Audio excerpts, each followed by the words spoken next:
उत्तर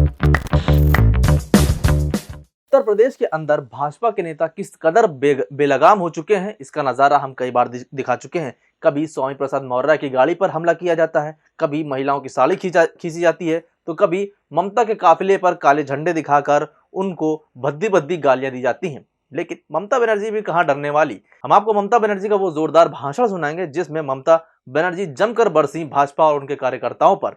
साथ ही यूक्रेन में जो बच्चे लौट रहे हैं यूक्रेन से, वो किस कदर खुद ही मोदी जी की पोल खोल रहे हैं। ऐसे ऐसे वीडियो सामने आ रहे हैं जिसकी कोई हद नहीं। और यहाँ भाजपा वाले ट्वीट कर रहे हैं कि मोदी जी की वजह से युद्ध रुक गया। नमस्कार, अस्सलाम वालेकुम, मेरा नाम है नदीम खान और आप देखना शुरू कर चुके हैं देसी बातें सिर्फ इंडियन पत्रिका पर। ममता बनर्जी जमकर बरसी हैं भाजपा और उनके नेताओं पर। ममता बनर्जी जब आज बनारस जा रही थी एक सभा को संबोधित करने, तो भाजपा ने काले झंडे दिखाए। यहां तक तो ठीक था, किसी भी नेता का विरोध हो सकता है, वो बात अलग है। लेकिन जब ममता बनर्जी को भद्दी भद्दी गालियां दी गई, उनका काफिला रोककर डंडे बरसाए गए, तो ममता बनर्जी भी भड़क गई। वो गाड़ी से उतर गई थी, जैसा कि हमने आपको दिखाया भी था कल के वीडियो में। लेकिन अब ममता बनर्जी ने मुंह तोड़ जवाब दिया है और जमकर हमला बोला है। सुनिए इस वीडियो में क्या कह रही हैं ममता बनर्जी। मैंने देखा थोड़ा बीजेपी का वर्कर जिसको दिमाग में कुछ नहीं है, फोड़ना तोड़ना छोड़ के और कुछ नहीं है, और मेरे को गाड़ी रुक दिया, मेरे को गाड़ी में डंडा मारा, मेरे को गाड़ी में धक्का मारा और मेरे को बोलता है आप वापस जाओ। तो मैंने सोचा कि ये लोग गया, ये पूरा विदाई और चला गया। राजनीतिक को चल बसी, उसको हारना मौजूद है। इसी के लिए मैं एक मीटिंग में आ रहा था। तुम्हारा क्या है? हमको कहता है तुम वापस जाओ। मैंने क्या किया? मैं इतना डरते नहीं है, मैं डरफुक नहीं हूं, मैं लड़ाकू हूं।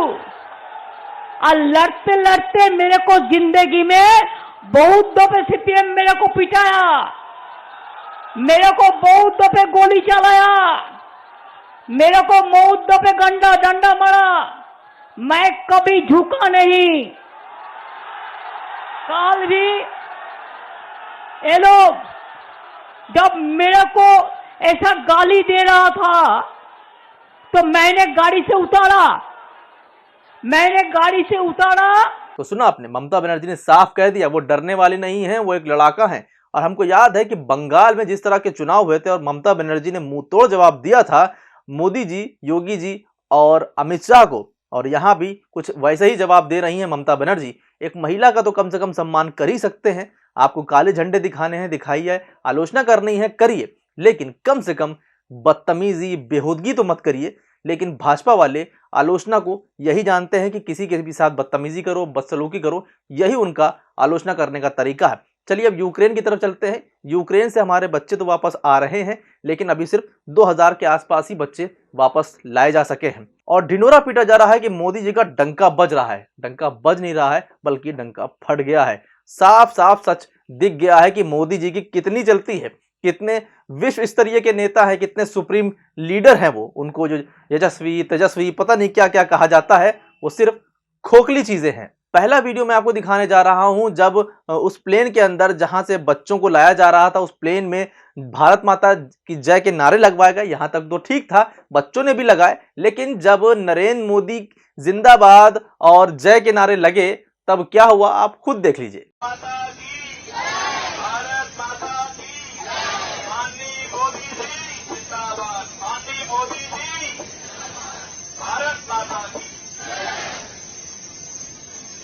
तेरह सेकंड के इस वीडियो में एक भी बच्चे ने नरेंद्र मोदी की जय और जिंदाबाद तो बोलना जरूरी ही नहीं समझा, क्योंकि ये सब जानते हैं कि इन्होंने क्या किया है उनके साथ। उनको मरने के लिए छोड़ दिया गया।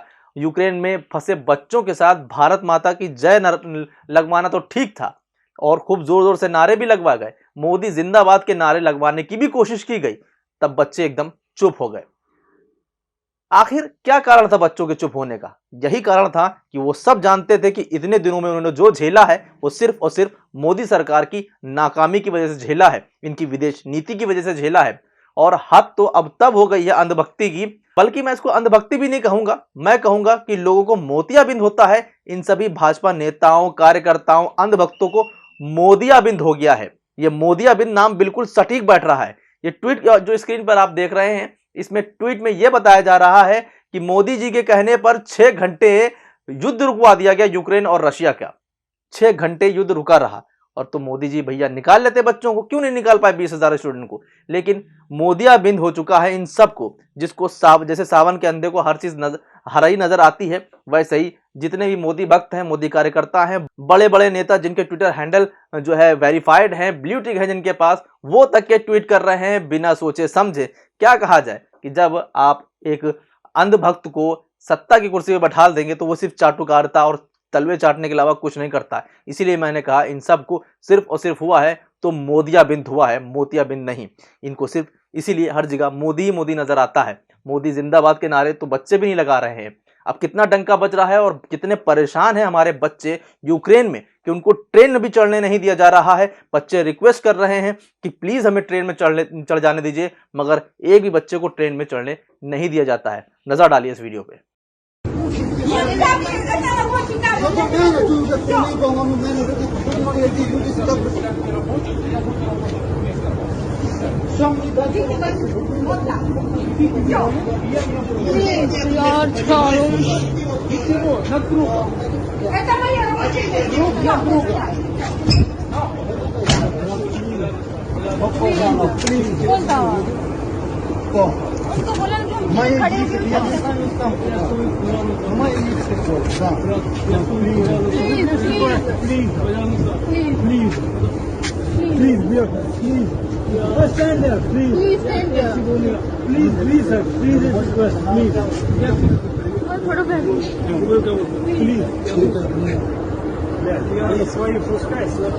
तो देखा आपने, ये सम्मान है हमारे भारतीयों का मोदी जी की वजह से, इनकी गलत नीतियों, इनकी गलत राजनीति की वजह से किस कदर यहाँ पर सारी चीजें बद से बदतर हो गई हैं, उनके लिए हालात बद से बदतर हो गए हैं। लेकिन भक्तों के पापा बड़े बड़े भाषण दे रहे हैं उत्तर प्रदेश चुनाव में और बेबस बच्चे ट्रेन में भी नहीं चढ़ पा रहे हैं।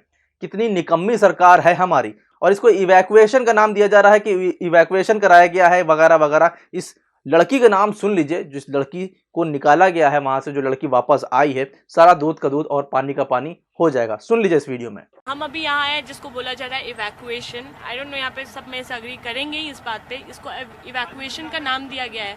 पर आप एक बात बताइए, जो कंट्री ऑलरेडी सेफ थी रोमानिया, वहाँ से आप हमें फ्लाइट से यहाँ लेकर आए, आप इसको इवैक्यूएशन कैसे बोल रहे हो?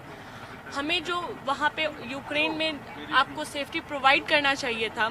हमें जो सिटी ऑलरेडी इतनी खतरनाक थी, वहाँ पे या तो एम्बेसी से किसी को मदद के लिए भेजना था ताकि स्टूडेंट्स को वो गाइड कर सके बॉर्डर पे, वो तक नहीं किया गया है। स्टूडेंट्स को बस बोल दिया गया कि आप अपना बस पकड़ो और चले जाओ। आपको एम्बेसी ने ये भी क्लेम किया है कि वहाँ पर हेल्पलाइन जारी की गई है। जी, आपको पता है, आपने यहाँ पूछ लीजिए, सब लोग हैं जो कभी आपका फोन नहीं उठाएगी, और जब फोन उठाएगी ना 10 लोगों को 10 बातें बोलेगी, और लास्ट अगर आप ज्यादा क्वेश्चन करोगे ना, वो सीधा बोलेंगे सॉरी सर, हमें इसके बारे में ज्यादा इन्फॉर्मेशन नहीं है, हमें फ्री फ्लाइट्स नहीं चाहिए थी। शायद आप लोग उनसे भी पूछा, आप लोग को फ्री फ्लाइट चाहिए थी या यूक्रेन में आप लोगों को सेफली बॉर्डर आना था? सेफली बॉर्डर आना था। बॉर्डर तक आना और बॉर्डर से क्रॉस करना, ये वाकई में ये है प्रॉब्लम, ना कि वहाँ से इवैक्यूएट करा के लेके आ जाना। ये तो सिर्फ है ना, जैसे सर ने बोला अभी, जैसे प्लेन में जब आए थे तो बैक एंट्री लेके अपने आप को बड़ा दिखाना अच्छी बात नहीं है। एग्जैक्टली। तो सुना आपने इस बच्ची का क्या कहना है कि निकालना था तो उस जगह से आके निकालते जहां वो बच्चे फंसे हुए थे। जब सारे बच्चे जो है पोलैंड बॉर्डर, रोमानिया बॉर्डर पहुंच गए, जहां पर किसी भी प्रकार का कोई खतरा नहीं था, आराम से सब कुछ आ रहे थे, वहां पर आराम से सब कुछ सारे इंतजाम थे, जहां पर रोमानिया के लोगों ने भी उनकी मदद करी, रोमानिया के लोगों ने खाने पीने को भी दिया। लेकिन युद्ध में मरने के लिए निकम्मी सरकार ने उनको छोड़ दिया था। इंडियन एम्बेसी भाग चुकी थी और किस हद तक के गिरेगी सरकार पता नहीं। फिलहाल आपका क्या कहना है इस पूरी खबर को लेकर हमें कमेंट करके जरूर बताइए। जो भी हो, जो भी आपकी राय हो इन वीडियोस को लेकर हमें देते रहिए। आपका फीडबैक हमारे लिए बहुत ज़रूरी है। साथ ही साथ चैनल को सब्सक्राइब कर लीजिए। हमारी आज़ाद पत्रकारिता को बल देने के लिए ये ज़रूरी है, इसलिए चैनल को सब्सक्राइब करके नोटिफिकेशन बेल ज़रूर ऑन करिए। अभी के लिए बस इतना ही। नमस्कार, खुदा हाफिज़, जय हिंद।